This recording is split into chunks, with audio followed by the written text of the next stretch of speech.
సాయిరామ్.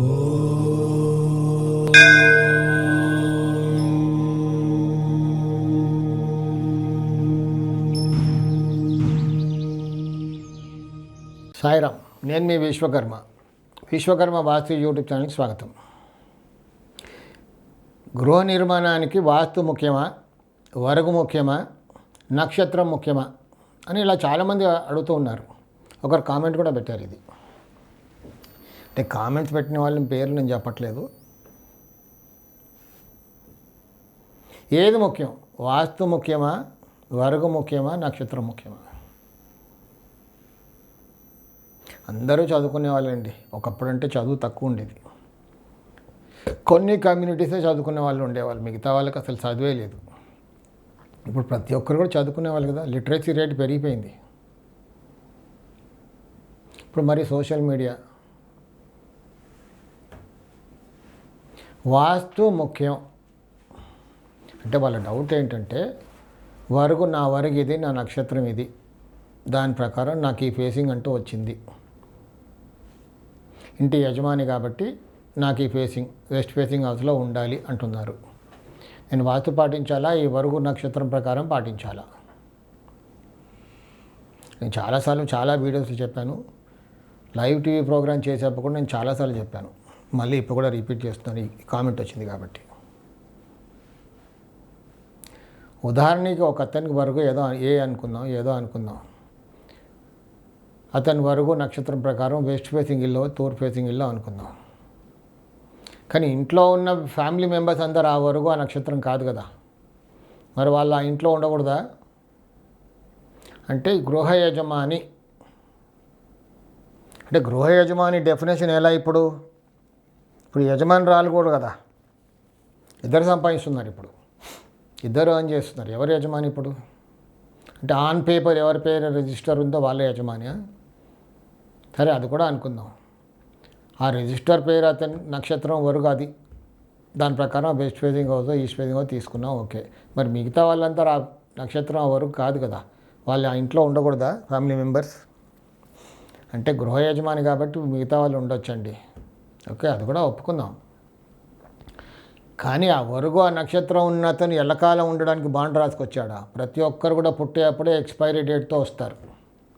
ప్రతి ఒక్కరే కాదు, ప్రతి వస్తువు నేచర్లో, ప్రకృతిలో ప్రాణం ఉన్నా ప్రాణం లేకపోయినా ప్రతి దాంట్లో ప్రాణం ఉంటుందనే నేను చెప్తాను. రాయిలో కూడా ప్రాణం ఉంటుంది, లేనట్టుగా కనబడుతుంది మనకు. కొండలు కూడా పెరుగుతాయి. ప్రతి దానికి కూడా ఒక ఎక్స్పైరీ డేట్ ఉంది.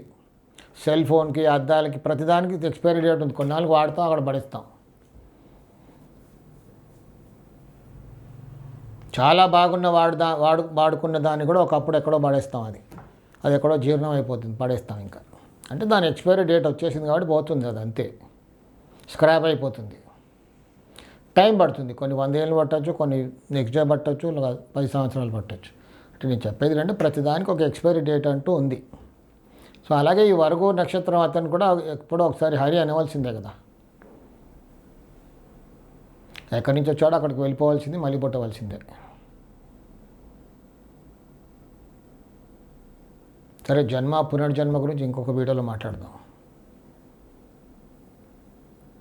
అప్పుడు ఇతను హరి అన్న తర్వాత ఇంట్లో ఉన్న మెంబర్స్ ఉండకూడదు ఆ ఇంట్లో. మరి ఆ వరుగు అది ఆ నక్షత్రం కాదు కదా, వాళ్ళకి ఆ ఇల్లు సూట్ అవ్వదు కదా. మరి ఎలా? కష్టం కదా. వాళ్ళందరూ ఇల్లు వదిలిపెట్టి పారిపోవాలి. ఇంకా మరి ఇల్లు కట్టుకుంటే తరతరాలు ఉండాలి. అఫ్కోర్స్ ఈ రోజుల్లో ఎవరు ఉండట్లేదు, న్యూక్లియర్ ఫ్యామిలీస్, పెళ్లి కాగానే మూవ్ అయిపోతున్నారు. ఇప్పుడు జనరేషన్ డిఫరెంట్. ఇంకా రాను చాలా జనరేషన్స్ వస్తున్నాయి అనుకోండి. డింక్ గురించి కూడా చెప్తాను నేను ఒకసారి, కానీ ఎప్పుడో చేస్తాను దానికి కూడా వీడియో. డింక్ అంటే ఏంటి? డిఐఎన్సి, డబుల్ ఇన్కమ్ నో చిల్డ్రన్. గుర్తుపెట్టుకోండి, డబుల్ ఇన్కమ్ నో చిల్డ్రన్. దీనిపైన కూడా ఒక వీడియో చేద్దాం ఎప్పుడో. ఈ జనరేషన్ తగ్గట్టుగా ఉంది అది. కాలం మారిపోతుంది, జనాలు మారిపోతున్నారు, ఆలోచన విధాలు మారిపోతున్నాయి, కానీ ప్రకృతి అలాగే ఉంటుంది. పొల్యూట్ అవుతుంది అంతే, దాని ఎఫెక్ట్ మన పైన ఉంటుంది. సో ఇప్పుడు ఇతను వెళ్ళిపోయిన తర్వాత వీళ్ళు వెళ్ళిపోవాలా? కుదరదు కదా. ఎవరున్నా ఉండాలి, తరతరాలు ఆ ఇల్లు పనికి రావాలి. కాబట్టి అది చెల్లదు. నేను చెల్లదు అనడం కంటే మీరు చెప్పాలి. సో వాస్తు ముఖ్యం. వాస్తు ప్రకారంగా కట్టుకుంటే తరతరాలు అక్కడ ఉండేవాళ్ళు బాగుపడతారు. కొన్ని దోషాల వల్ల నెక్స్ట్ జనరేషన్కి ఎఫెక్ట్ ఉంటుంది. సెకండ్ జనరేషన్లో మొత్తం ఫినిష్ అయిపోతారు.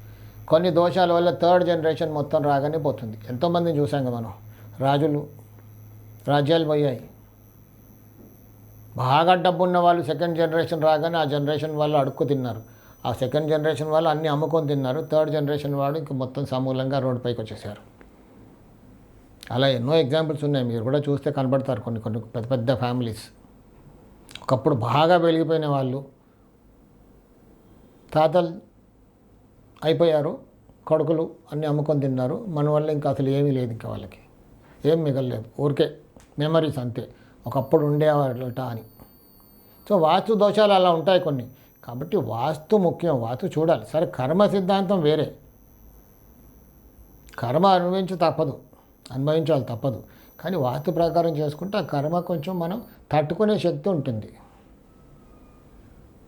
చెప్పేవాళ్ళు చెప్తున్నారు వారుగా ఉండాలి, నక్షత్రం ప్రకారం కట్టుకోవాలి. అది చెల్లుతుందా లేదనేది మీరే చెప్పాలి. సాయి రక్ష.